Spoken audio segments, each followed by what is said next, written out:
quite brief compared to past years, so we have time to thank and honor the long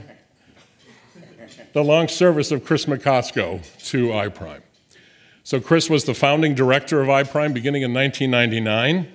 I had the pleasure to start working with him in 2004, and during that time we've become extremely close friends, almost sometimes completing each other's sentences at times.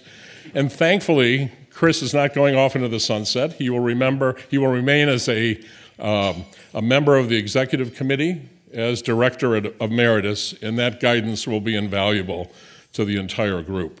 So come on up, Chris, we have something for you.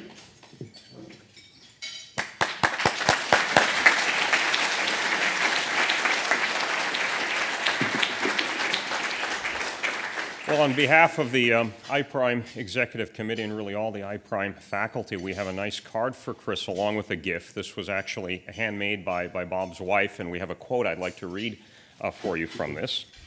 It says, "We simply want you to know that your leadership has been an invaluable contribution to our shared effort. Your commitment over the years has meant more than we can say. We wish you all the best." And we have in here a gift certificate so you can take Kathleen to a nice dinner to thank her for her efforts as well. Thank you, Chris. Thank you.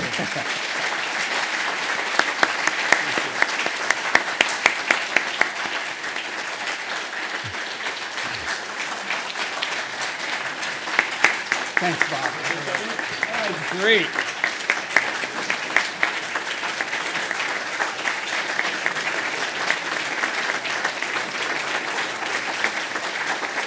Come on, you guys, sit down. I want to hear Russ's talk.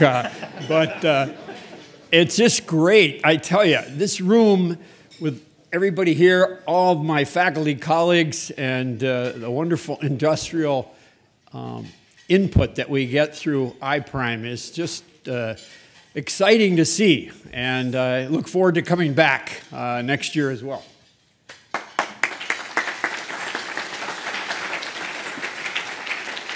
So Pat Brandt from ExxonMobil and Kurt Copey would like to make a few quick comments about Chris. Pat Brandt.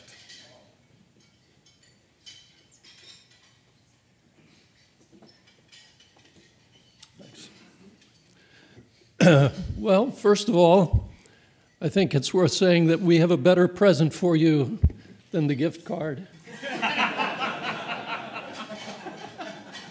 It's something that not too many people appreciate so much, a 50-pound bag of resin.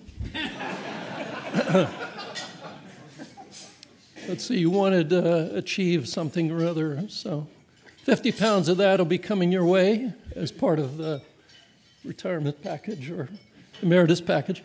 I just wanted to say a little more about your style of leadership.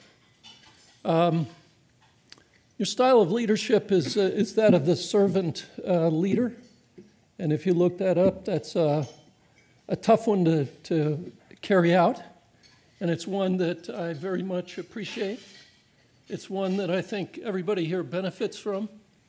I think that if you add up all the years of servant leadership that you've engaged in, you look back on your career, the impacts of servant leadership are many, both with the faculty, with the students, with the member companies.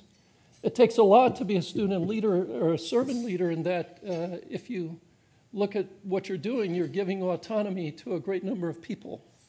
And those people have to carry out the business of iPrime without so much of your interference. So I think that's what I most appreciate about you, Chris. And I find that when I look back at my own life, those who were servant leaders are the ones that I've admired the most. So thank you.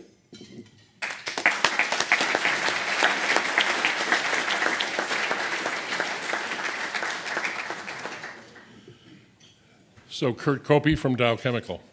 Thank you, Bob. I was going to wing it originally, but then when I was on the plane yesterday, I wrote down a couple items just so I wouldn't forget what to say. Chris has had a very long and distinguished career, really outstanding. I met him 30 years ago when I was a graduate student. I didn't work for Chris, but I learned a lot from him. I took his rheology course. It was an excellent course. This was back before his book was written, so he was in the midst of writing it when I was taking it. So we basically had notes, sometimes handwritten. But that was really helpful for me. I mean, and the work that I did block-copolymer rheology and scattering. But when I went to Dow and I got hired by Dow, I told everybody I was a rheologist. But all I ever really did in grad school, I did some frequency scans for just block-copolymers. I never even measured the rheology of a homopolymer in my life and I just never had a chance to. But I got his book and everything, so I really boned up as fast as I could, and I conned them all into believe that I was a rheologist, and today maybe I really am, I'm not sure. But anyway, Chris is he's an excellent guy. He certainly has a legacy, a great legacy. And he's, of anybody who knows anything about rheology, everybody knows Chris. I mean, he's made such an impact. Anybody who's ever done a rheology measurement with a parallel plate rheometer has him to thank, because he was a pioneer on developing that technology. And the tools we have today, they trace the roots back to the great work, outstanding work he did very early in his career. And he didn't just sit on his laurels based on that great accomplishment. He's done a lot of excellent work through his career. He's a great educator, not just as a professor, all professors are educators, but he educates industrial people, not just through his book, but also through the short course he gives every year. I attended that one time, excellent course. So the other thing is I also serve as a recruiter at Dow, and for about 15 years or so, and I've interviewed a whole bunch of his students. They really are stand out in certain respects across, I mean, they're all great students here in Minnesota, but there's just something about the type of work that Chris does. It's very applied. He's very knowledgeable about what's important to industry. So he has the students working on things that are really applicable. So when I identify good students, I always try to make contacts with people at Dow to say, hey, this is a good person, she's really good, he's really good. For the case of Chris's students, it's very easy to recommend them because they can see what they did and they can understand how they would fit into Dow based on the type of work that he does. And there's one particular story I wanted to tell. I wish Frank was here to hear this one. I didn't realize he was gone. But there was about 5 or 10 years ago, I had interviewed a bunch of people, and one of his students was selected for an on-site interview in Midland. And I got involved. I actually was invited for the follow-up meeting we had after that person came on site, and he was being evaluated by our analytical science group. And I'm just sitting there not really saying anything, just sort of listen to what they had to say. And one of the managers in the group, it's in front of Frank's students. And the first thing I was about to say, oh my God, another one of these Bates block-copolymer phase diagram guy. How many of these guys do we need? And I wish Frank was here. But that's basically what I did too. So I said, hey, maybe one's enough. But that was never an issue for any of Chris's students. I mean, it was always very easy to point to managers and say, look what they did, and they fit in really well. And in my case, in my group, we actually have hired 3 of Chris's students over the years, and they've done outstanding work. So that's another thing that he's an educator.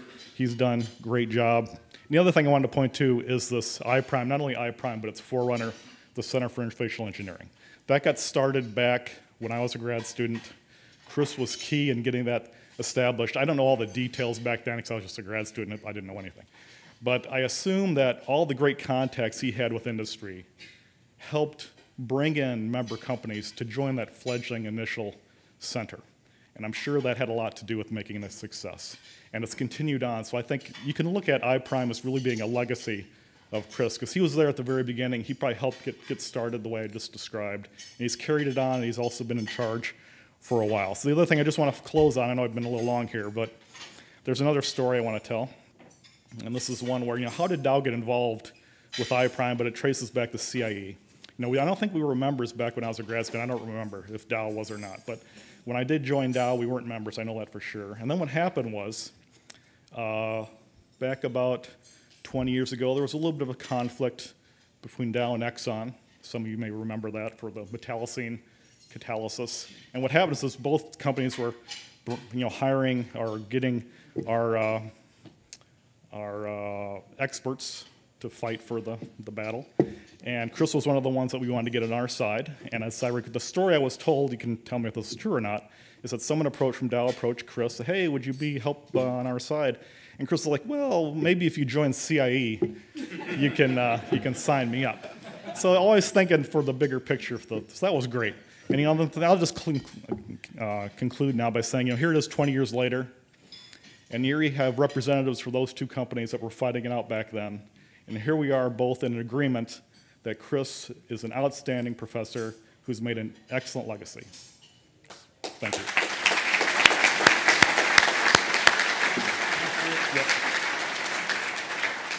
So there will actually be a full-day event on October 13th commemorating the career of Chris Macosko. And corporate donations or sponsorships are available for that event. So let us know if you'd like to help. And with that, let me introduce Satish Kumar to introduce our plenary speaker. Thank you. Thanks, Bob.